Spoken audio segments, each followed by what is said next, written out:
इनका जवाब भैंस चुरा लेंगे, मंगलसूत्र चुरा लेंगे। क्या आज की नारी 10 साल इंतजार करेगी उसके लागू करने के लिए? क्या बात है? आपकी जिम्मेदारी क्या है? कि सारी जिम्मेदारी जवाहरलाल नेहरू की है। भगवान भरोसे है आज इस देश का किसान। उस देश देख रहा है कि एक व्यक्ति को बचाने के लिए 142 करोड़ देश की जनता को नकारा जा रहा है कि सरकार सिर्फ अडानी जी के मुनाफे के लिए चल रही है। आप भी बैलेट पे चुनाव कर लीजिए, दूध का दूध पानी का पानी हो जाएगा। और मेरे कई ऐसे साथी हैं जो इस तरफ होते थे उस तरफ चले गए, मुझे दिख भी रहे हैं, वॉशिंग मशीन में शायद धुल गए हैं। कि ऐसा डर का माहौल देश में अंग्रेजों के राज में था। ये देश कायरों के हाथों में ज्यादा देर तक कभी नहीं रहा है। और यह कर्तव्य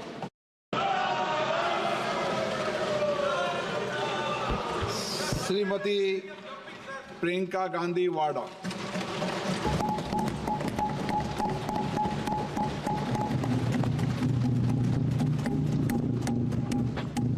नमस्कार।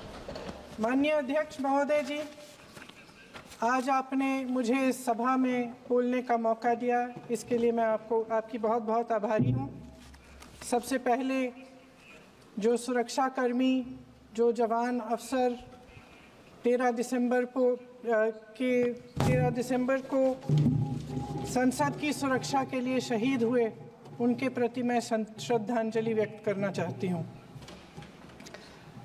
महोदय, हजारों साल पुरानी हमारी देश की धर्म की एक पुरानी परंपरा रही है। ये परंपरा संवाद, चर्चा की रही है।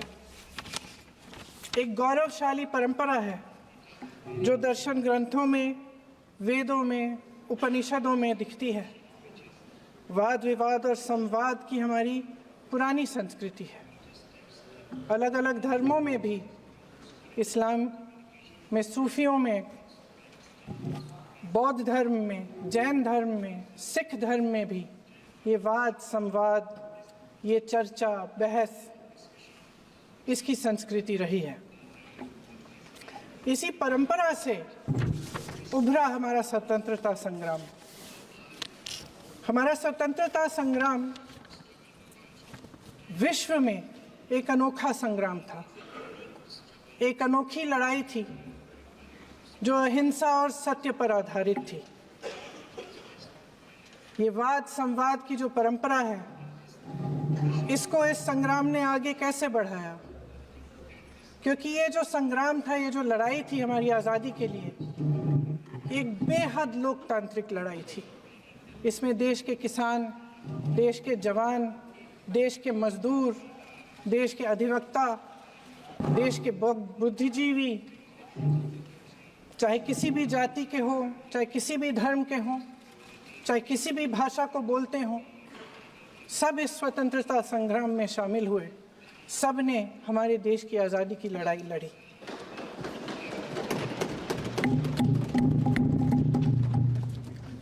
और उसी आज़ादी की लड़ाई से एक आवाज़ उभरी जो हमारी देश की आवाज़ थी। वो आवाज़ ही आज हमारा संविधान है। साहस की आवाज़ थी, हमारी आज़ादी की आवाज़ थी, और उसी की गूंज ने हमारे संविधान को लिखा और बनाया। ये सिर्फ एक दस्तावेज नहीं है। बाबा साहेब अम्बेडकर, मौलाना आज़ाद जी, राजगोपालाचारी जी और जवाहरलाल नेहरू जी और उस समय के तमाम नेता, जैसे आपने कहा, इस संविधान को बनाने की जो कार्य में सालों के लिए जुटे रहे। हमारा संविधान इंसाफ, उम्मीद, अभिव्यक्ति और आकांक्षा की वो जोत है जो हर हिंदुस्तानी के दिल में जलती है। अध्यक्ष महोदय, इस जोत ने हर एक भारतीय को ये पहचानने की शक्ति दी कि उसे न्याय मिलने का अधिकार है, कि उसमें अपने अधिकारों के लिए आवाज उठाने की क्षमता है, कि जब वो आवाज उठाएगा तो सत्ता को उसके सामने झुकना पड़ेगा। इस संविधान ने हर एक देशवासी को ये अधिकार दिया कि वो सरकार बना भी सकता है और सरकार बदल भी सकता है। ये जोत जो हर हिंदुस्तानी के दिल में जलती है, उसने हर हिंदुस्तानी को ये विश्वास दिया कि देश की संपत्ति में, देश की दौलत में, संसाधनों में उसका भी हिस्सा है, कि उसे एक सुरक्षित भविष्य की उम्मीद का अधिकार है, कि देश बनाने में भी उसकी भागीदारी है। उम्मीद और आशा की ये जोत मैंने देश के कोने कोने में खुद देखी है। उन्नाव में मैं एक रेप पीड़िता के घर गई, उसे जलाकर मार डाला था। वो शायद 20-21 साल की होगी। हम सब के बच्चे हैं। हम सोच सकते हैं कि अगर हमारी बेटी के साथ बार बार बलात्कार हुआ और फिर जब वो अपनी लड़ाई लड़ने के लिए गई तो उसको जलाकर मार डाला गया होता तो हम पर क्या बीतती। मैं उस बच्ची के पिता से मिली। उसके खेत जलाए गए थे, उसके भाइयों को पीटा गया था, उसके पिता को बाहर से घर के बाहर घसीट कर मारा गया था। उस पिता ने मुझे बताया कि बेटी, मुझे न्याय चाहिए। मेरी बेटी अपने एफआईआर को दर्ज करने के लिए जब जिले में गई तो उसको मना किया गया। अगले जिले में जाना पड़ा उसे। वो रोज सुबह 6 बजे उठकर तैयार होकर अकेली अपने मुकदमे को लड़ने के लिए अगले जिले में ट्रेन से जाती थी। उसके पिता ने मुझे कहा कि मैंने उससे कहा, बेटी अकेले मत जाओ, छोड़ दो ये लड़ाई। लेकिन उसकी बेटी ने उसको जवाब दिया कि नहीं पिताजी, मैं अकेली जाऊंगी, मैं लड़ूंगी, ये मेरी लड़ाई है, मैं इसको लड़ूंगी। ये लड़ने की क्षमता, ये हिम्मत उस लड़की को और करोड़ों भारत की नारियों को हमारे संविधान ने दी। आगरा में मैं अरुण वाल्मीकि के घर गई। अरुण वाल्मीकि पुलिस स्टेशन में काम करता था, सफाई का काम करता था। आप सोच सकते हैं हमारी तरह उसका भी परिवार था। नई नई शादी हुई थी, 2-3 महीनों का बच्चा था। पुलिस स्टेशन में चोरी हो गई। चोरी का इल्जाम उस पर लगाया गया। उसके पूरे परिवार को उठाकर पुलिस स्टेशन में ले गए। आप हंस रहे हैं, लेकिन ये गंभीर बात है। गंभीर बात। शर्म करो, शर्म। अरुण वाल्मीकि को पीट पीट के मार डाला, उसकी बीवी को पीटा, उसके पिता के नाखून निकाले, उसके पूरे परिवार को पीटा गया। जब मैं उस जवान महिला से मिलने गई जो अभी अभी विधवा हुई थी, तो उसने मुझे कहा कि दीदी, हमें सिर्फ एक चीज चाहिए, हमें न्याय चाहिए और हम इस न्याय के लिए लड़ते रहेंगे, चाहे कुछ भी हो जाए। ये हिम्मत उस महिला को हमारे संविधान ने दी।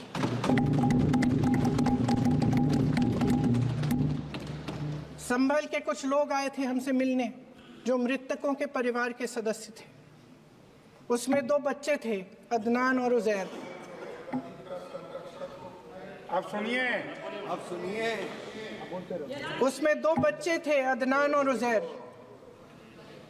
एक बच्चा मेरे बच्चे की उम्र का है, दूसरा उससे छोटा 17 साल का है। दर्जी के बेटे थे। दर्जी का एक ही सपना था कि वो अपने बेटों को पढ़ाएगा, लिखाएगा। एक बेटा डॉक्टर बनेगा, एक बेटा भी सफल होगा दूसरा बेटा भी अपने जीवन में सफल होगा। उनके पिताजी हर रोज उनको स्कूल छोड़ते थे। उस दिन भी स्कूल छोड़ने के बाद अपनी दुकान में चले गए। उन्हें पता नहीं था कि विवाद हो रहा है। उन्होंने भीड़ देखी, घर आने की कोशिश की तो पुलिस ने गोली से मार डाला। वो 17 साल का बच्चा अदनान मुझसे कहता है, वो 17 साल का बच्चा अदनान मुझसे कहता है कि मैं बड़ा होकर डॉक्टर बन के दिखाऊंगा, मैं अपने पिता का सपना साकार करूंगा। ये सपना, ये आशा उसके दिल में हमारे संविधान ने डाली। अध्यक्ष महोदय, हमारे देश के करोड़ों देशवासियों के संघर्ष में, अपने अधिकारों की पहचान में, इनकी कठिन से कठिन परिस्थितियों से लड़ने की अपार हिम्मत में और देश से न्याय की अपेक्षा में हमारे संविधान की ज्योत जल रही है। मैंने हमारे संविधान की ज्योत को जलते हुए देखा है और इसके साथ साथ ये भी समझा है कि हमारा संविधान एक सुरक्षा कवच है, एक ऐसा सुरक्षा कवच है जो देशवासियों को सुरक्षित रखता है, न्याय का कवच है, एकता का कवच है और अभिव्यक्ति की आज़ादी का कवच है। दुख की बात यह है कि मेरे सत्ता पक्ष के साथी जो बहुत बड़ी बड़ी बातें करते हैं, इन्होंने इन 10 सालों में यह सुरक्षा कवच, सत्ता पक्ष के मेरे साथियों ने ये सुरक्षा कवच तोड़ने का पूरा प्रयास किया है। संविधान में सामाजिक, आर्थिक और राजनीतिक न्याय का वादा है। ये वादा एक सुरक्षा कवच है जिसको तोड़ने का काम शुरू हो चुका है। लैटरल एंट्री और निजीकरण के जरिए ये सरकार आरक्षण को कमजोर करने का काम कर रही है। अगर लोकसभा में ये नतीजे नहीं आए होते तो ये संविधान बदलने का काम भी शुरू कर लेते। सच्चाई ये है अध्यक्ष महोदय कि आज संविधान बार बार इसलिए कह रहे हैं क्योंकि इस चुनाव में इनको पता चल गया कि इस देश की जनता ही इस संविधान को सुरक्षित रखेगी, कि इस चुनाव में हारते हारते जीतने से इन्हें एहसास हुआ कि ये संविधान बदलने की बात इस देश में नहीं चलेगी। आज जनता की मांग है कि जाति जनगणना हो। सत्ता पक्ष के मेरे साथी ने इसका जिक्र किया। ये जिक्र भी आज इसलिए हो रहा है क्योंकि चुनाव में ये नतीजे आए। ये जाति जनगणना इसलिए जरूरी है ताकि हमें पता चले कि किसकी क्या स्थिति है और नीतियां उस हिसाब से बने।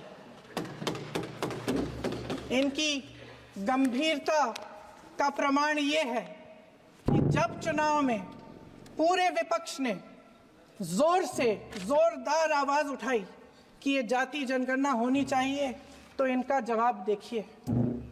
इनका जवाब भैंस भाग भैंस चुरा लेंगे, मंगलसूत्र चुरा लेंगे, इनका ये जवाब था। ये गंभीरता है इनकी जाति जनगणना पर।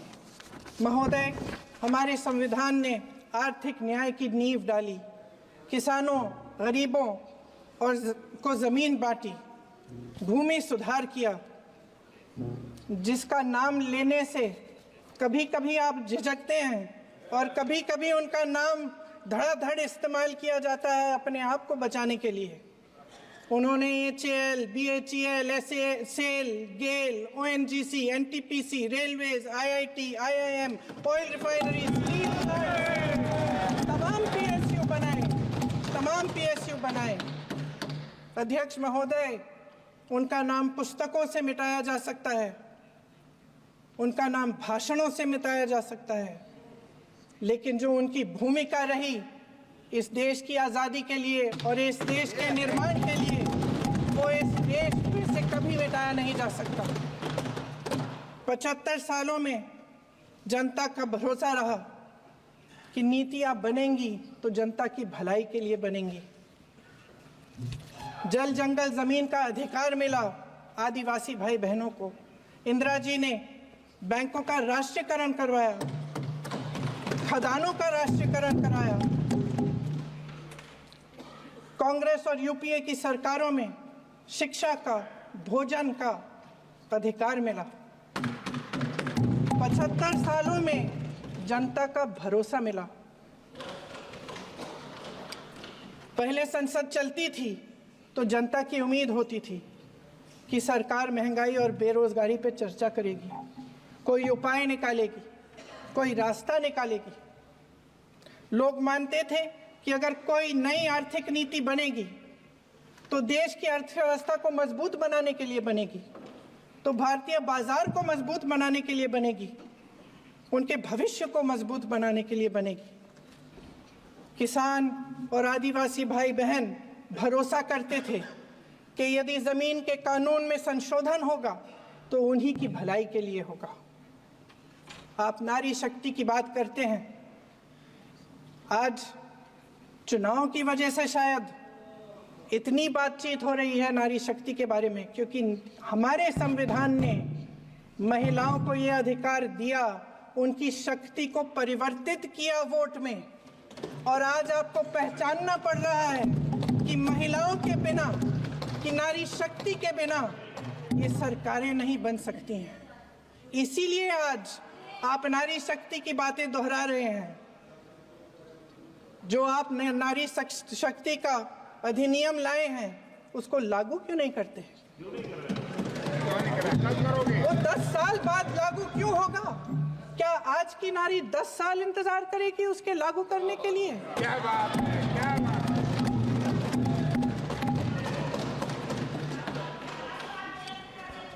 आज संसद में बैठे हुए सत्ता पक्ष के मेरे साथी ज्यादा से ज्यादा अतीत की बातें करते हैं।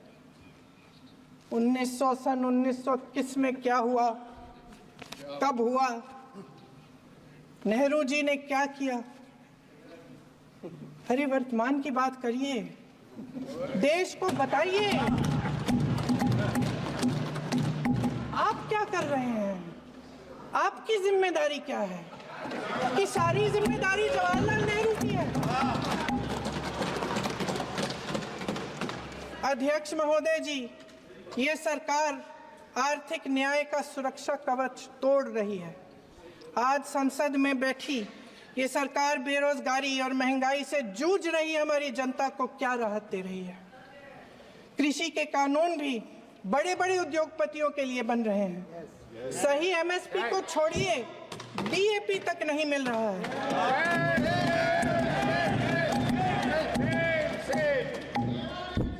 वायनाड से लेकर ललितपुर तक इस देश का किसान रो रहा है।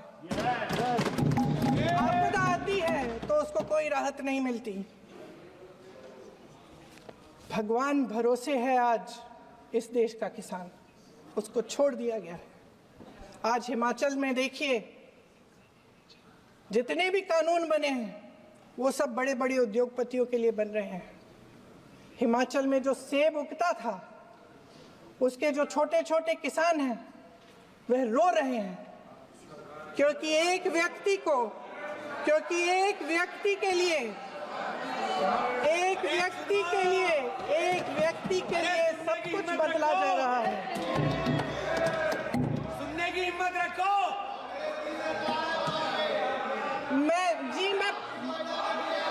अध्यक्ष महोदय जी, अध्यक्ष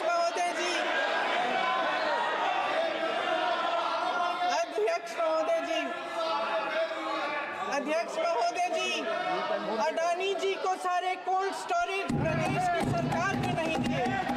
अडानी जी को सारे कोल्ड स्टोरेज आपकी सरकार ने दिए हैं। देश देख रहा है कि एक व्यक्ति को बचाने के लिए 142 करोड़ देश की जनता को नकारा जा रहा है। सारे बिजनेस, सारे संसाधन, सारी दौलत, सारे मौके एक ही व्यक्ति को सौंपे जा रहे हैं। सारे बंदरगाह, एयरपोर्ट्स, सड़कें, रेलवे का काम, कारखाने, खदानें, सरकारी कंपनियां सिर्फ एक व्यक्ति को दी जा रही है। जनता के मन में हमेशा ये विश्वास होता था कि अगर कुछ नहीं है तो संविधान हमारी सुरक्षा करेगा, मगर आज आम लोगों के बीच ये धारणा बनती चली जा रही है कि सरकार सिर्फ अडानी जी के मुनाफे के लिए चल रही है। देश में बहुत तेजी से गैर बराबरी बढ़ रही है। जो गरीब है वो और गरीब हो रहा है, जो अमीर है वो और अमीर हो रहा है। इस सरकार ने आर्थिक न्याय की भी सुरक्षा कवच तोड़ दिया है। राजनीतिक न्याय की जब बात होती है, मेरे सत्ता पक्ष के साथी आज खड़े हुए और तमाम गिनती करने लग गए कि ऐसा हुआ वैसा हुआ, 1975 में जो हुआ, तो सीख लीजिए ना, आप भी सीख लीजिए। आप भी अपनी गलतियों के लिए माफी मांग लीजिए। आप भी बैलेट पे चुनाव कर लीजिए, आप भी बैलेट पे चुनाव कर लीजिए। दूध का दूध, पानी का पानी हो जाएगा। आप राजनीतिक न्याय की बात करते हैं, सरकारों को पैसों के बल पर गिरा देते हैं।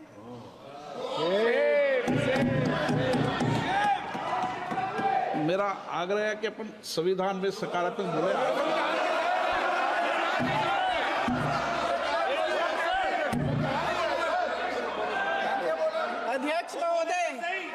अध्यक्ष महोदय, सत्ता पक्ष के हमारे साथी ने एक उदाहरण दिया उत्तर प्रदेश की सरकार का, तो मैं भी एक उदाहरण दे देती हूँ महाराष्ट्र की सरकार का।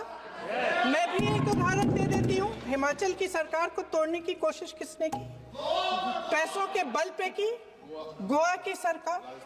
तमाम उदाहरण है। राजस्थान की क्या ये सरकारें जनता ने नहीं चुनी थी? क्या संविधान इन पर लागू नहीं था?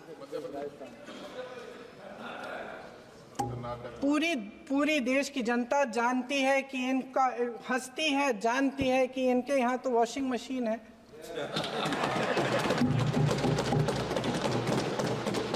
जो यहाँ से वहां जाता है वो धुल जाता है।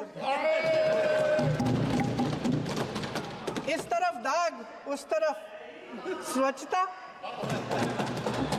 और मेरे कई ऐसे साथी हैं जो इस तरफ होते थे उस तरफ चले गए, मुझे दिख भी रहे हैं, वॉशिंग मशीन में शायद धुल गए हैं। अध्यक्ष महोदय, जहां भाईचारा और अपनापन होता था, जहां हमारे संविधान ने एकता का सुरक्षा कवच दिया था, वहां शक और घृणा के बीज बोए जा रहे हैं। एकता का सुरक्षा कवच तोड़ा जा रहा है। प्रधानमंत्री जी यहाँ सदन में संविधान की किताब को यूं माथे से लगाते हैं, लेकिन संभल में, हाथरस में, मणिपुर में जब न्याय की गुहार आती है, उठती है, तो उनके माथे पे शिकन तक नहीं आता।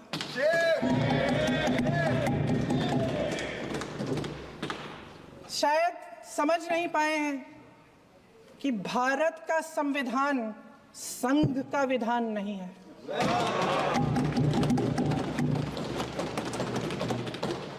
भारत के संविधान ने हमें एकता दी, हमें आपसी प्रेम दिया। उस मोहब्बत की दुकान जिस पर आपको हंसी आती है, उसके साथ करोड़ों देशवासी चले। करोड़ों देशवासियों के दिल में एक दूसरे के लिए प्रेम है, घृणा नहीं है।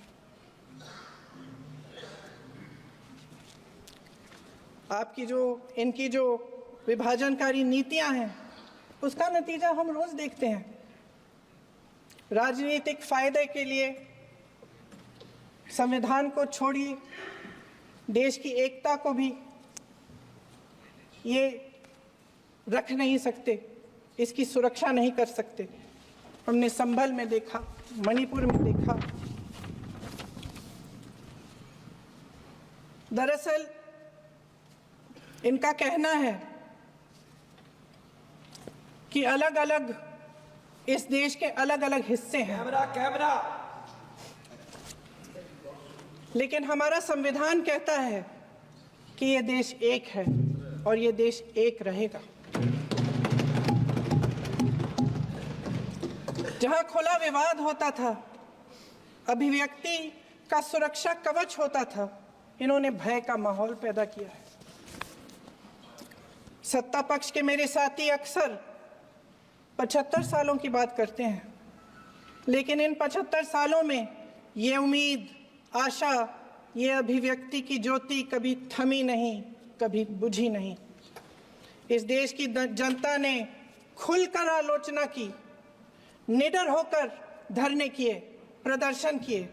जब जब जनता नाराज हुई, तब तब सत्ता को ललकारा, उसे चेतावनी दी, बड़े से बड़े नेताओं को कटघरे में खड़ा किया, उनसे जवाब मांगा, न्याय मांगा। इस देश के छोटे छोटे से नुक्कड़ की दुकानों में, चाय की दुकानों में, इस देश के घरों में, गलियों में, मोहल्लों में, अखबारों में, प्रकाशन घरों में, न्यायपालिकाओं में चर्चा कभी बंद नहीं हुई। लेकिन आज ये माहौल नहीं है। आज जनता को सच बोलने से डराया जाता है, धमकाया जाता है।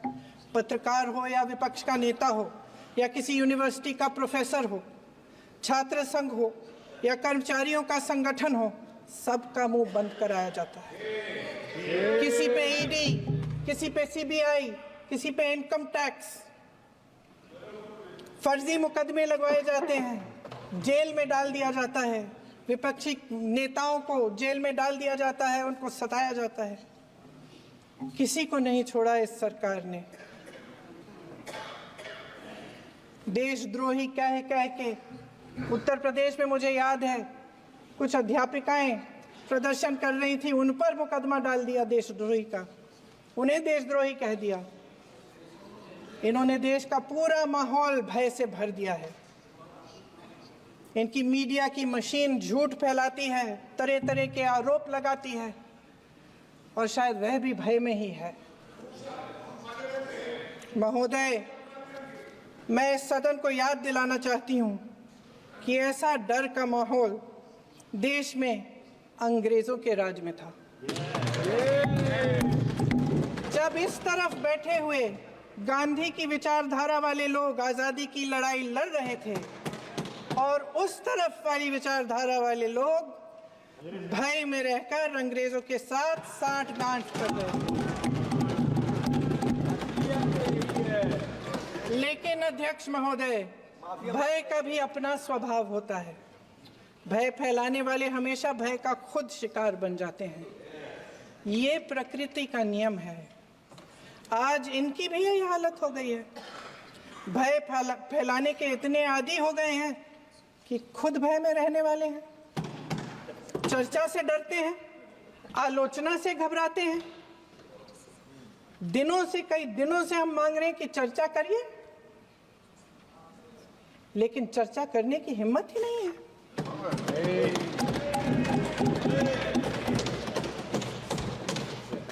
एक कहानी होती थी अध्यक्ष महोदय, शायद बचपन में आपने भी सुनी होगी। राजा भेष बदलकर बाजार में आलोचना सुनने जाता था। ये सुनने जाता था कि प्रजा मेरे बारे में क्या कह रही है, मैं सही रास्ते पे चल रहा हूं कि नहीं। लेकिन आज का राजा, भेष तो बदलते हैं आज के राजा, शौक तो है उनको भेष बदलने का, लेकिन न जनता के बीच जाने की हिम्मत है और न आलोचना सुनने की। महोदय, मैं तो सदन में नहीं हूं।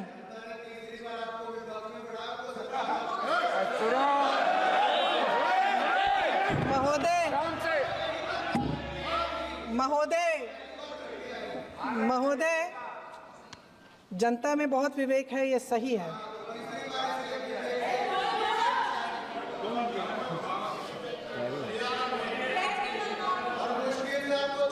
अच्छा महोदय, मैं सदन में नहीं हूँ, मैं सदन में नहीं हूँ कुछ। हाँ ठीक है, मैं सदन में नहीं हूँ, मात्र 15 दिनों से आ रही हूँ, लेकिन मुझे ताज्जुब होता है कि इन 15 दिनों में इतनी बड़े बड़े इश्यूज हैं, इतनी बड़ी बड़ी बातें हैं, प्रधानमंत्री जी मात्र एक दिन के लिए, शायद 10 मिनट के लिए दिखे हैं सब। बात यह है अध्यक्ष महोदय जी कि ये देश भय से नहीं, साहस और संघर्ष से बना है। इसको बनाने वाले देश के किसान, जवान, देश के करोड़ों मजदूर और गरीब जनता है। संविधान इनको साहस देता है। मेहनती मिडिल क्लास है और इस देश के जो करोड़ों देशवासी हैं, जो रोजाना भयंकर परिस्थितियों का सामना करते हैं, उनको साहस देता है। वायनाड में जो आपदा आई, उसमें एक छोटा लड़का था 17 साल का। 6 घंटों के लिए उसने अपनी माँ को बचाने की कोशिश की।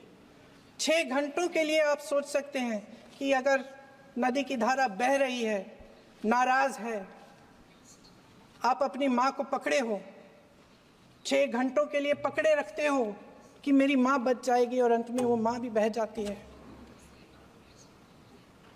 उस लड़के का साहस,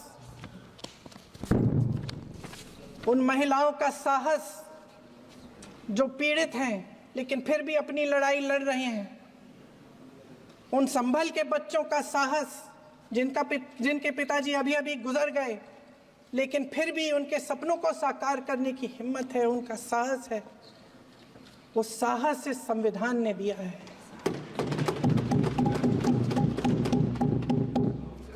वो आत्मविश्वास इस संविधान ने दिया है। ये देश भय से नहीं चल सकता, ये देश साहस से ही चलेगा। भय की भी सीमा होती है, और जब वो सीमा पार हो जाती है, जब किसी को इतना दबाया जाता है कि उसको लगने लगता है कि अब मेरे पास खोने के लिए कुछ नहीं है, तब उसमें एक ऐसी शक्ति पैदा होती है जिसके सामने कोई कायर खड़ा नहीं हो सकता। ये देश कायरों के हाथों में ज्यादा देर तक कभी नहीं रहा है। ये देश उठेगा, ये देश लड़ेगा, सत्य मांगेगा, सत्यमेव जयते। जय हिंद।